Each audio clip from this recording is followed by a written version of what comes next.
네, 공수처 설치 법안이 어제 국회 본회의를 통과를 했습니다. 이르면 7월쯤에 공수처가 출범을 할 거다 이런 전망이 나오고 있는데요. 자, 공수처 제정 이후 한번 지금부터 진단을 해보도록 하겠습니다. 두 분 변호사 모시고 이야기 나눠볼 텐데요. 한 분 한 분 소개를 해드리겠습니다. 법무검찰개혁위원회 위원으로 활동하고 계시는 분이죠. 김용민 변호사 모셨고요. 어서 오세요, 변호사님. 안녕하세요. 네, 그리고 민주사회를 위한 변호사 모임 줄여서 민변이라고 부르는데요. 민변 사무차장을 맡고 있는 김준우 변호사 모셨습니다. 네, 어서 오세요. 안녕하세요. 네, 두 분 이런 시간에 이렇게 직접 나오셔서 감사드리고요. 자, 공수처에 대해서 지금부터 좀 이야기 나눌 텐데 우리 애청자 여러분들 관심 많으시죠? 유튜브로 함께해 주십시오. 유튜브에 들어가셔서 김종배 시선 집중 검색을 하시면 되고요. 댓글로 궁금한 점 남겨주시면 제가 대신 질문드리도록 하겠습니다. 뭐 시간이 워낙 제한적이기 때문에 바로 본론으로 가서 궁금한 거 몇 가지를 좀 먼저 여쭤봐야 될 것 같은데요. 이전부터 여쭤보죠. 지금 민변 사무차장님께 여쭤보겠습니다. 네. 그 자유한국당에서는 반대 논리 가운데 하나가 정권을 꼭 코드가 맞는 민변 변호사들이 검사로 가서 결국은 코드 수사할 거다. 이렇게 계속 주장을 해왔는데 네. 민변 사무차장으로서 어떻게 받아들이셨어요? 재밌는 주장이네요. 네. 어떤 점에서? 시작할 때는 법안을 만들 때는 글쎄요 그런 주장을 하실 수도 있다고 생각하는데 네. 지금 통과된 법안 기준으로는 불가능하다라고 일단 말씀드릴 수 있을 것 같아요. 불가능하다? 불가능하다. 네, 첫 번째로는 공수처장. 네. 공수처장은 지금 7명의 추천위원들이 2배수로 추천을 하면 대통령이 선택해서 이제 임명하도록 설계가 되어 있습니다. 7명 중에 2명은 야당에서 추천한 추천위원이 들어가고요. 네. 그리고 7명 중에 6명이 동의해야만 그 2배수 안에 들 수가 있습니다. 그렇죠. 예. 그러면 이제 자유한국당이 총선을 승리하면 야당 2명 몫을 자유한국당으로 채울 테니까 절대 민변 출신은 임명하지 않겠죠. 네, 그래서 일단 불가능. 처장 얘기고. 네. 처장 밑에 검사들은 검사들 같은 경우는 이제 그쪽이라고 얘기해서 죄송합니다만 어쨌든 공수처를 반대하시거나 민변을 싫어하시는 분들께서는 네. 그런 우려들을 담아서 또 디테일한 조항을 넣어놨습니다. 네. 그래서 검사는 현재 10년 이상의 변호사 경력이 있는 사람이어야 되는데 그 중에서 5년 이상의 재판 혹은 조사 네. 혹은 수사 경력이 있는 분들로 채워지도록 되어 있는데요. 일반적인 뭐 민변 변호사들 같은 경우는 이제 이 조사나 수사 경력이나 재판 경력이 거의 없기 때문에 네. 갈 수 있는 사람이 거의 없습니다. 뭐 넓게 보면 김준우 변호사는 불가능하죠. 네. 해당 사항 없나요? 전혀 없습니다. 네. 네. 네. 그리고 이제 더 심각하게는 그러면 제가 볼 때는 오히려 경찰 출신 그 경찰에서 근무했던 변호사님들이 많이 가실 것 같다는 생각이 들고요. 그럴 수 있겠네요. 그게 흥미로운 포인트가 될 겁니다. 왜냐하면 법원에 계신 분들은 그럴 수 있네. 판사 출신은 잘 가지 않을 거고요. 예. 검사 출신은 절반까지만 갈 수 있습니다. 그러니까 현재 공수처법엔 25명의 검사가 있는데 12명까지는 검사 출신으로 아마 채워질 거고요. 예. 13명 중은 오히려 경찰 지금 경감이나 경정하고 있는 변호사 자격을 가지신 분들이 될 것 같고 아하. 그다음 조사 관련해서 뭐 세월호 특조위나 뭐 이런 데서 일했던 민변 변호사들이 갈 거다 이러는데 그런 법들은 되게 한시법으로 위원회가 만들어져서 위원회당 2년 내지 3년 정도의 활동 기간만 있었기 때문에 그러니까요. 이 5년 채우기가 어려워요. 뭐 세월호 특조위든 의문사위든 과거사위든 뭐 네. 해봤자 달달 긁어도 경력이 3년을 못 채운다. 네, 뭐 이런 얘기가 있다. 네, 그렇습니다. 그렇기 그러니까 때문에 네. 이거 실제로 법안 안 보고 그냥 막 던지시는 주장들이 좀 많다 시중에 그렇게 생각하시면 될 것 같습니다. 민변은 해당 사항 없다. 네. 정리하자. 네. 알겠습니다. 오해를 좀 잡아줬고요. 김용문 민 변호사께 좀 이걸 좀 여쭤보겠습니다. 이른바 통보 조항이 네. 검찰에서는 계속 독소 조항이라고 주장을 했고 어제 이제 저희가 김관영 의원하고 인터뷰를 하면서 이게 뭐 검찰 쪽으로도 그러니까 사전에 이야기가 됐다고 하니까 바로 반박문이 나왔어요. 대검에서 아주 이례적이었는데 근데 그 말미에 사실 무근이라고 주장을 하면서 말미에 이걸 또 이야기를 하면서 이렇게 되면 수사기관이 아니라 공수처가 정보기관이 된다. 또 이렇게 주장하는 그 글귀가 들어있던데 어떻게 봐야 되는 겁니까? 저는 매우 잘못된 주장이다라고 생각을 합니다. 네. 이 통보조항이라는 것은 공수처법에 없더라도 법의 취지상 당연히 통보를 해줘야 되는 것입니다. 그 공수처 수사 대상이 되는 범죄를 수사기관에서 수사하다가 확인했으면 당연히 관할 문제가 생기기 때문에 네. 관할권을 가지고 있는 공수처에 알려야겠죠. 네. 이 사건이 이렇게 있으니까 이 부분에 대해서 어떻게 처리할지 협의하자. 이거는 어떻게 보면 국가기관상 당연한 얘기입니다. 네. 그리고 또 한편으로 공무원은 고발 의무가 있기 때문에 그것과 비슷한 의무다라고 보시면 될 것인데요. 아, 고발의 의무. 네, 공무원들은 형사소송법상 고발 의무가 있습니다. 예. 그러니까 관할권을 가진 곳에서 수사해라라고 고발하는 것과 비슷한 것이라고 보시면 됩니다. 그러니까 공무원이 직무 과정이나 이런 수행 과정에서 이래서 범죄나 이런 것들을 만약에 인지를 하게 되면 네. 고발을 해야 된다가 아니라 반드시 해야 된다. 네, 고발해야 된다라는 그게 의무 조항. 고발 의무입니까? 맞습니다. 형사소송법에 있습니다. 아하. 그렇기 때문에 이게 법이 없더라도 법에 통보 조항이 없더라도 예. 당연히 법 해석상 통보를 해주는 것이 맞다라고 보여집니다. 그리고 뭐 정보기관화 된다라는 것은 정말 잘못된 주장이다라고 보여진다. 왜냐하면 예. 정보기관은 어떤 물적 인적 조직이 있어야 되는데 이거 검사 25명에 수사관 40명 합쳐도 65명 조직이기 때문에 네. 정보 조직화 되기가 어렵습니다. 예. 정보화하려면 그 수많은 정보원들과 정보원을 관리할 예산이 필요한데 절대 그렇게 될 수 없는 조직이죠. 그 지금 이제 법의 취지라고 말씀하신 게 고위 공직자 범죄에 대한 수사 우선권은 공수처에 있다라고 하는 그 우선권. 네, 맞습니다. 근데 지금 뭐 검찰이나 다른 쪽에서는 공수처가 이렇게 되면 사실상의 상급 기관이 되는 게 아니냐. 이건 헌법 위반 아니냐 이렇게 주장을 하는 것 같던데. 그건 전혀 그렇지 않습니다. 예, 공수처는 지금 검찰의 기소 독점주의를 깨는 것이고 또 한편으로는 그 검찰에 대한 그 견제하는 기관으로서의 효과를 갖습니다. 그래서 공수처의 키워드는 사실 견제와 경쟁입니다. 예. 누구랑 경쟁하냐? 예. 수사기관들과 경쟁하는 것입니다. 그래서 공수처가 상위 기관이 아니라 그냥 또 하나의 수사기관이다라고 보시면 되는 것이고 공수처에 대한 수사는 검찰이 할 수 있습니다. 네. 물론 경찰도 할 수 있습니다. 네. 네. 그렇기 때문에 견제와 경쟁 기관입니다. 지금 육사이사님이 뭐 공수처는 그런 검찰 위에 있는 기관일까요?라는 질문 주셨는데 그게 아니라는 네. 지금 답변 말씀을 해 주셨고 하나만 더 확인할게요. 이게 이제 논리가 이런 거더라고요. 아니 공수처는 다 해봤자 조금 전에 말씀하신 대로 검사 25명, 수사관 40명 해봤자 어차피 수사를 하는데 물리적으로 한계가 있는데 다 통보를 받으면 그렇다고 그러니까 공수처가 다 수사하는 거 아니지 않느냐. 그럼 이게 어떻게 활용되느냐. 통보 받는 즉시 청와대로 깨알 보고해가지고 못하게 하거나 이렇게 하는 것 아니냐라고 하는 의심이 여기에 깔려 있는 것 같더라고요. 이 점에 대해서 어떻게 생각하세요? 그것도 법조항이 명문 조항이 있습니다. 예. 청와대에 자료 제공, 정보 제공 아무것도 하지 못하도록 명문 조항이 있기 때문에 네. 그 조항을 통해서 어느 정도 대한 그 보완책이 있다라고 네. 이렇게 해석할 수 있을 것 그게, 같습니다. 그게 마지막에 이제 천정배 의원께서 그 부분을 집어넣으셔가지고 어허. 예, 조문에 새롭게 들어간 부분이기도 합니다. 그러니까 지금 그 김용민 변호사께서 말씀하신 그 네, 조항이 청와대에 직보를 할 수 없도록 보고할 수 없도록 하는 금지 규정이 이제 지금 공수처법안에 들어와 있습니다. 그렇게 되는 거고요. 네. 자 그러면 지금 뭐 그 공수처법 제정 과정에서 나왔던 몇 가지 어떤 논란 부분들을 그러니까 두 가지를 한번 두 분께 이제 따로따로 질문을 드려봤는데 검찰이 이럴 때 주장하면 그러면 몰라서 주장하는 겁니까? 알면서 몰아가기 위해서 이렇게 주장을 했던 겁니까? 싫어서 그러는 것 같습니다. 네, 싫어서. 네. 정보기관이라고 얘기를 하는데 네. 그럼 자기네 권한을 일부 뗀 조직에 불과한데 그럼 자기네가 정보기관이었다는 건가? 이렇게 반문해 볼 수 있고요. 네. 그리고 뭐 예를 들어 심재철 의원님이 뭐 이게 뭐 보위부다, 뭐 무소불위의 권한이다 했는데 뭐 게스타포 얘기. 예, 이거 검찰이 원래 갖고 있던 권한 일부 뗀 건데 그러면 지금까지 검찰은 뭐였냐라고 한번 다시 물어볼 수 있을 것 같거든요. 그래서 그냥 검찰이 자신의 권한이 일부 덜어내는 것에 대해서 굉장한 거부감을 갖고 있구나라는 것이 1차적인 거고요. 두 번째로는 어쨌든 저쨌든 저는 여기서 아까 김용민 변호사님 말씀하셨듯이 공수처가 제일 지금 중요한 거는 검사를 기소할 수 있는 외부 기관이 생겼다라는 것이고요. 바로 그 점 때문에 그럼 네. 세 번째 그러니까 그 질문을 드릴게요. 이런 또 반대 논리가 있었어요. 아니 지금까지 검찰이 전 세계적으로 유리한 막강한 권한, 수사권과 기소권을 독점하고 있는 검찰이 문제라고 해놓고, 그러니까 공수처에 수사권과 기소권을 다 주는 건 자기 모순 아니냐 이렇게 주장한 사람들이 있었어요. 네네. 충분히 그 맞는 말씀이라고 저도 그렇게 생각됩니다. 생각합니다. 네. 그러나 공수처의 수사권 기소권을 분리하려면 검찰의 수사권 기소권도 같이 분리해서 가는 게 맞습니다. 네.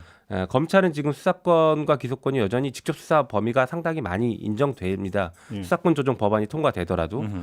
근데 그 검찰의 수사권 기소권을 여전히 남겨놓고 공수처를 만드는데 검찰을 견제하라고 만들었는데 기소권이 없고 수사권만 준다라고 하면 네. 여전히 검찰을 제대로 견제하고 통제할 수 없는 기관이 되는 것이죠. 그래서 네. 수사권 기소권을 분리시키려면 둘 다 똑같이 한 번에 분리시키는 게 맞다라고 생각합니다. 할 거면 네. 검찰도 같이 해야 된다. 맞습니다. 예. 근데 지금 그 공수처에 주는 기소권은 모든 고위 공직자에 대한 기소권이 아니라 판검사하고 경찰 경무관급 이상 경찰로 그 되어 있고요. 새 어떤 직군에 대해서만 기소권을 주는 게 맞는 거죠. 그러니까 이제 지금 그 말씀해 주셨듯이 그 수사권 기소권을 굉장히 중요한 분들에서 다 독점하고 과점하는 게 우려가 있다라는 네. 주장들이 많으니까 국회 협의 과정에서 네. 결국 이제 기소권이 일부에게만 선별적으로 있는 걸로 정리가 된 거고요. 전 이게 굉장히 그 다당제 하에서 4+1 체계에서 다양하게 논의되면서 생긴 오히려 민주주의의 합의 그리고 이제 숙성되는 과정에서 나온 꽤 절묘하고 합리적인 절충안이라고 좀 생각을 평가하고 싶습니다. 그렇게 호평을 하시는군요. 네, 저는 오히려 2277님이 그 중간 정리 차원에서 결국 그러면 상시적 특검팀이 생기는 거 아닌가요?라고 질문을 주셨는데 어떻게 답변을 해야 되는 겁니까? 특검이 이제 필요한 이유가 있잖아요. 네. 상시 특검이라고 얘기하기 좀 약간 애매한데 특검이 필요한 이유는 공정한 수사를 기대할 수 없어서라는 건데 그럼 뭐에 대한 공정한 수사를 저는 제일 먼저 기대할 수 없냐면 검찰 자신에 대한 메스를 들이대는 수사를 네. 그 기소를 이제 뭐 기대할 수 없었다라는 부분을 그러면 역으로 한번 생각해 보시면 좋지 않을까 싶습니다. 그럼 이제 소박하게 제가 비유를 한번 들면 할리우드 영화를 보면 경찰이 막 수사하는데 갑자기 FBI가 딱 들여닥쳐서 스톱 지금부터 우리가 수사해 뭐 이렇게 하는 경우가 있다든지 영화 범죄도시 보셨습니까? 네네. 범죄도시 보면 마동석 형사가 열심히 수사하는데 갑자기 광역수사대원이 나타나서 우리가 수사해야 된다 이렇게 나오는데 네네. 그런 관계 정도로 이해를 하면 되는 겁니까? 고위공직자 범죄에 관해서는? 뭐 특정 범죄에 관해서는 그렇게 돌아갈 가능성이 있긴 있죠. 그런데 이제 이게 상설 특검과 관련해서 또 말씀을 굳이 하나 더 드리자면 네. 그 공수처는 부패 범죄를 수사하는 곳입니다. 우리가 검찰에 대한 견제만 또 많이 크게 보이긴 하는데 원래 공수처의 입법 취지나 설립 목적은 부패 범죄를 전문적으로 상설적으로 수사하자라는 것입니다. 그래서 부패 이게 수사를 제대로 그러니까 공수처의 존재가 있다는 것만으로도 고위공직자들이 긴장할 수밖에 없는 구조가 되거든요. 항상 내가 그렇죠. 내 네. 권한 직무 범위가 항상 노출되고 처벌받을 수 있다.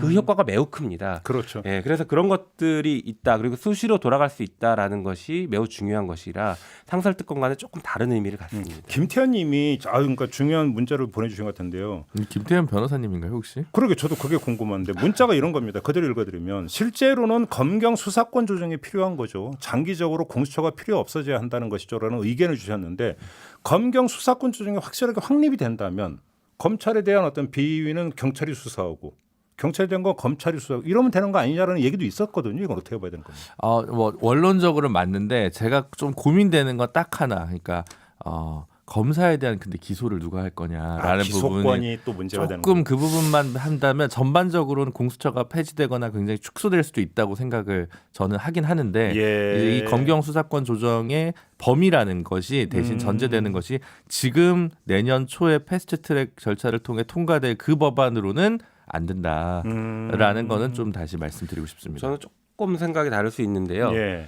이게 방금 말씀드린 것처럼 공수처라는 게 부패 범죄를 상설적으로 전문적으로 수사하는 곳이기 때문에 이 검경 수사권 조정이랑도 조금 다른 결을 갖는 것입니다. 물론 이제 이게 수사권 기소권이 분리되고 나면 사실상 검찰 견제에 대해서 뭐 경찰이 충분히 할 수 있지 않냐. 이거는 공수처의 효과 중에 검찰에 대한 견제만을 보는 입장일 수 있고 그게 아니라 본래 취지와 목적은 부패범죄 수사부에서의 효과를 갖기 때문에 조금 다른 의미를 갖는다 생각됩니다. 알겠습니다. 김태현님이 또 올려주셨는데 요걸 받아가지고 제가 질문을 이렇게 드릴게요. 또 근데 정반대 우려의 시선이 있어요. 그러니까 반대 논리가 아니라 지금 우려인데 검사 25명에 수사관 40명 데리고 수사한다면 얼마나 수사할 수 있겠냐. 검찰하고 해서 게임이 되겠느냐.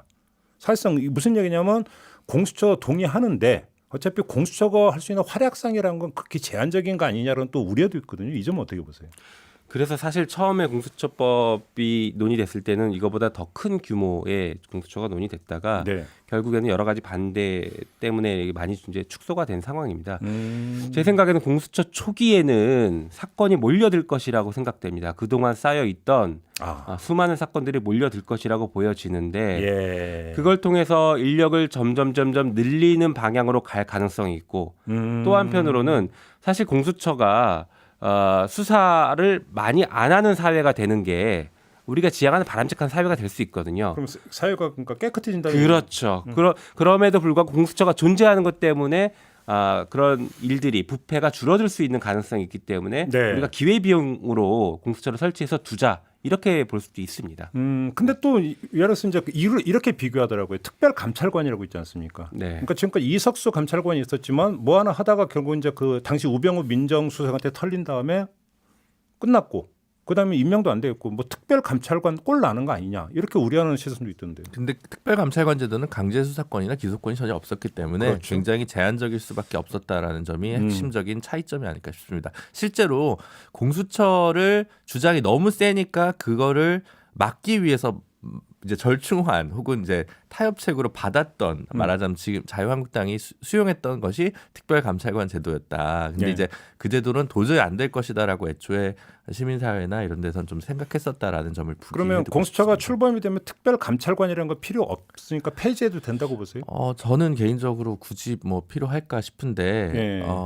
이제 그건 좀 국회에서 또 근데- 의논해볼 필요가 있지 근데 않을까 왜냐하면 싶습니다. 공수처법에 따르면 대통령과 그 친인척 같은 경우는 수사 대상이 아니지 않습니까? 수사 대상입니다. 가족까지는 수사 대상이 됩니다. 가족까지는 네, 수사 네, 대상이 네, 되네요. 네, 공수처법에도. 네, 네, 그럼 네. 이게 좀 충돌되는 부분이 있겠네요. 그러니까 충돌이라기보다 수사와 내부 감찰의 문제라고 보여지는데 예를 들어서 특별감찰관이 어떤 감찰 행위를 하다가 발견이 되면 공수처에 뭐 통보를 하거나 수사 의뢰를 하거나 이런 방식도 가능할 것 같습니다. 알겠습니다. 양금숙님이 질문 주신 게 그러면 공수처는 누가 감시하고 견제하나요? 기본적으로 국회에서 네. 이제 보고를 하도록 돼 있고요. 물론 이제 수사나 재판에 직접 영향을 주지 않는 선에서 보고를 하는 거고, 그리고 아까 말씀드렸다시피 이게 굉장히 이례적으로 처장 추천위원회 같은 경우는 뭐 대한변호사협회, 법원행정처장 이런 사람들이 다 추천위원으로 들어옵니다. 그래서 인사 단계에서부터 상당히 또 수사처 검사에 대해서도 야당의 그 인사위원들이 이제 들어갈 수 있도록 돼 있기 때문에 네. 나름 어떤 잠금 장치가 좀 돼 있다고 보시면 될 것 같습니다. 그리고 가장 중요한 건 검찰이 수사할 수 있습니다. 공수처 그렇죠, 검사들에 그렇죠. 대해서 바로 수사할 수 있습니다. 제가 쓸데없는 걱정 하나만 해도 될까요? 네. 지금 바로 국회 추천 과정에서 스톱이 돼가지고 공수처장 후보 추천이 안 되고 그래서 올스톱되는 일 이건 너무 앞서가는 걱정인 거예요? 저도 사실 그게 가장 걱정됩니다. 내년 7월 우리가 출범 예상하고 있지만 네. 처장 추천이 안 돼서 사실상 마비될 가능성이 매우 높다. 그러니까 야당에서는 그런 전략으로 지금 나올 수 있지 않을까라는 우려가 가장 큽니다. 그거는 총선 결과 보고 판단하셔도 되지 않을까라는 생각도 좀 한켠에선 드네요. 예. 뭐 이렇게 지금 뭐 이렇게 이제 우문의 현답을 해주셨기 때문에 그걸로 가름하긴 하는데 절차상으로는 처장이 먼저 임명이 되고 처장의 어떤 제청이 있어야만 검사나 이런 사람들이 이제 임명이 되는 거죠. 처장이 이제 차장을 또 추천하고 그렇죠. 처장과 차장이 구성이 돼야 검사 그 임용을 할 수 있는 7명의 인사위원회가 구성이 됩니다. 왜냐하면 네. 검사 처장, 차장 빼고 23명이겠네요. 23명을 임명하는 인사위원회에 네. 처장과 차장이 포함되기 때문에 예. 그런 말씀입니다. 처장부터 임명이 돼야 뭔가 순리대로 일이 돌아갈 수 그러니까요. 있습니다. 공수처 출범의 첫 단추는 결국은 처장 임명 이렇게 봐도 되는 거잖아요. 네, 그렇게 맞습니다. 본다면. 그래서 한번 좀 그 질문을 드렸던 것 같고요. 자, 공수처가 출범이 된다면 예를 들어서 무슨 뭐 검찰이 인지했던 고위공직자 범죄 의혹, 뭐 경찰이 인지했던 것뿐만 아니라 국민도 신고할 수 있는 거죠. 공수처에. 그렇죠. 고발할 수 이제는 고발을 이제 공수처 가서 해야겠죠. 고위공직자의 경우에는. 네네네. 그렇죠. 그럼 바로 이제 그 자체에서 공수처가 봐서 이건 우리가 수사해야 될 거다 하면 바로 수사 들어가고 네. 이거는 좀 경찰이나 검찰에 넘기는 게 낫겠다면 이제 그쪽으로 넘기게 되고 이렇게 되는 거가 되는 거죠. 절차상. 관할에 따라서 넘길 수 있죠. 그래요. 네네. 일각에서 이런 얘기 하나만 더 여쭤볼게요. 결국은 공수처가 갖고 있는 어떤 인원의 한계나 이런 것 때문에 선택적 수사를 할 수밖에 없는데 그 선택적 수사라고 하는 게 과거의 어떤 대검 중수부처럼 네. 청와대고 코드 맞춰가지고 정치성 수사로 가는 거 아니냐. 네. 이런 어떤 것도 주장이 있었습니다. 이것도 마저 여쭤보겠습니다. 이건 기우입니까? 그 말씀드린 것처럼 저는 그 기후일 수 있다고 생각됩니다. 공수처의 키워드가 견제와 경쟁이라고 말씀드린 게 다 여기서 해결됩니다. 수사기관이 견제하고 경쟁을 하기 때문에 안 하면 가져가서 하면 됩니다. 이런 경쟁 관계가 있으니까 그 지금처럼 그 수사기관 그 검찰 하나만 있을 때 발생했던 여러 가지 부작용, 선택적 수사와 수사 지연, 문개기 네. 이런 것들이 사라질 가능성이 매우 높은 것입니다. 저는 약간 약간 다른 각도에서 네. 하나 좀 추가해 보자면 아까 공수처 검사를 관여하는 그 인사위원회도 야당 몫이 2명이 들어갔다고 얘기를 네, 드렸잖아요. 네, 네. 그러면 이제 어떤 생각이 드냐면 굉장히 중도적이고 이제 그런 성향의 분들로만 채워질 수도 있지만 굉장히 다양한 정치적 견해를 지닌 법률가들이 공수처에 같이 들어갈 수 있습니다. 그럼 누가 누구에게 뭔가 불리하거나 과도하게 유리한 행태를 한다면 네. 뭐 언론에 그냥 쭉쭉 정보들이 저는 나올 거라고 생각을 하거든요. 지금의 검찰의 획일된 조직보다는. 네. 그래서 굉장히 조심하게 움직일 수밖에 없는 정무 감각이 그 25명의 검사들에게 요구될 것이다. 그 말씀이니까 갑자기 궁금한 게 퍼뜩 생겼는데요. 공수처의 수사 대상에 피의 사실 공표 행위도 들어갑니까? 그건 안 들어갔. 그건 고위공직자 네. 범죄에 해당이 됩니까? 안 됩니까? 피사실 공표가 들어갑니다. 들어갑니까? 네, 들어갑니다. 검사의 어떤 범죄 행위에 들어가고. 네, 들어갑니다. 피의 사실 공표는 그 형법에 규정되어 있는 범죄 행위지 않습니까? 네, 그렇습니다. 네. 지금 그래? 잠깐 저희가 멈칫했던 이유가 그 고위공직자의 모든 범죄에 대해서 공수처가 수사하는 게 아니거든요. 예를 들어 뭐 성범죄를 저질렀다든가 뭐 폭행죄를 했다든가 이런 거를 하는 건 아니기 때문에 네. 그런데 피의사실 공표죄는 들어가는 걸로 알고 있습니다. 알겠습니다. 이제 좀 마무리 그러니까 질문으로 이걸 그러니까 드리겠습니다. 공수처가 설치가 되면 단순 무식하게 질문드리죠. 공직 사회는 정말로 많이 깨끗해질 수 있는 겁니까? 그렇게 기대하세요? 뭐 저는 그렇게 기대하고 있습니다. 그래요? 네, 말씀드린 것처럼 부패 수사가 원칙이기 때문에 네. 그 존재만으로도 예. 굉장히 위협적입니다. 일종의 이제 매기 효과는 얼마든지 발휘할 네. 수 있다고 보시는 거예요. 그러니까 이제 거기- 성과가 드러나진 않겠죠. 네, 그럴 수도 있죠. 근데 거기에 플러스 저는 처벌 조항이 추가가 돼야 된다고 생각을 하고 있습니다. 예. 예. 어떤 특히- 처벌 조항이요? 대표적인 게 권한남용 같은 처벌 조항이고 법 왜곡죄라고 얘기할 수 있는 이런 처벌 조항들이 추가가 돼야 됩니다. 알겠습니다. 네. 김준우 변호사님. 저는 이제 그 요즘 그 오늘 계속 이제 공수처의 의미에 대해서 계속 이제 많은 이야기들이 있을 텐데 하나만 그냥 정보적으로 어제 고민되는 것 중에 한국당에서 이제 헌법 소원한다는 이야기를 네, 많이 네, 하시는데 네. 저희가 이제 어려운 척하는 얘기하면 추상적 규범 통제가 안 되는 나라이기 때문에 무슨 얘기냐면 사건이 터져야 이게 사실은 헌법 소원을 할 수 있거든요. 그러면 출범이 내년 여름이니까 그 전에는 헌법 소원으로 못해요? 다투기는 좀 어려울 것 같다라고 판단이 드는데 그래서 음. 이제 그것 때문에 아마 헌법 소원을 통해서 이 문제를 해결하자고 생각하시는 분들은 조금 기다려 달라라고 말씀드리고 싶습니다. 알겠습니다. 아쉽지만 이렇게 마무리해야 되겠는데요. 아무튼 공수처 출범이라고 하는 것이 한국 사회에서 미치는 어떤 파급이 워낙 크기 때문에 짧게라도 한번 좀 진단해 보는 시간 그러니까 가져봤습니다. 자, 김준우 변호사, 김용민 변호사 두 분과 함께했습니다. 고맙습니다. 감사합니다. 감사합니다. 이슈의 핵심을 꿰뚫는 예리한 시선, 믿고 듣는 진품 시사, 김종배 시선 집중.